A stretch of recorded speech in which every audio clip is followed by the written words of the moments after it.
আমি এখন তোমাদেরকে কলার কাটিং করেও সেলাই করে দেখাবো। আসসালামু আলাইকুম সবাইকে। প্রথমে আমি পেস্টিংটাকে একটি ভাঁজ করে মাঝ বরাবর 2 পার্ট করে নিয়েছি। তারপর বন্ধ সাইডটা আমি আমার দিকে রেখেছি আর খোলার দিকটা অপর সাইডে। জামার শোল্ডারটাকে আমি সেলাই করে নিয়েছি। এখন সেলাই করে নেওয়ার পর যে 2 সাইড জয়েন্ট হয়ে গেছে, এখন আমি এইভাবে গলাটাকে সোজা করে বক্রমের উপরে রেখেছি। আমি কিভাবে রেখেছি তোমরা একটু খেয়াল করলেই বুঝতে পারবে। এভাবে সুন্দর করে ভাঁজ করে রাখবে, রেখে ভাঁজ অনুযায়ী দাগ টেনে নিলেই হবে। তারপর আমি বাইরে থেকে 1 ইঞ্চিতে আরও একটি দাগ দিয়ে নিলাম। তোমাদের যদি বুঝতে সমস্যা হয় কমেন্ট করতে পারো, আমি কমেন্টের মাধ্যমে বুঝিয়ে দেব। আর একটু ভালো করে খেয়াল করলেই বুঝতে পারবে। এখন আমি দাগ অনুযায়ী কাটিং করে নিচ্ছি, তোমরা এভাবে কাটিং করে নেবে।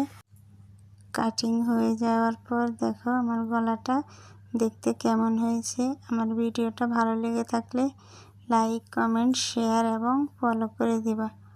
এটা হলো রাউন্ড কলার যেটা। এখন আমি রাউন্ড কলারের সামনের সাইডে রাউন্ড শেপ দিয়ে নিব। দেখো আমি কিভাবে শেপটা দিয়ে নিচ্ছি, তোমরাও এভাবে দিয়ে নিলেই গলাটা কাটিং রেডি হয়ে যাবে।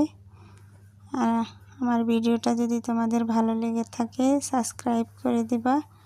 পাশে থাকা বেল আইকনটি প্রেস করে দিলে আমি যে কোনো নতুন ভিডিও আপলোড করলে সবার আগে তোমরাই দেখতে পাবা।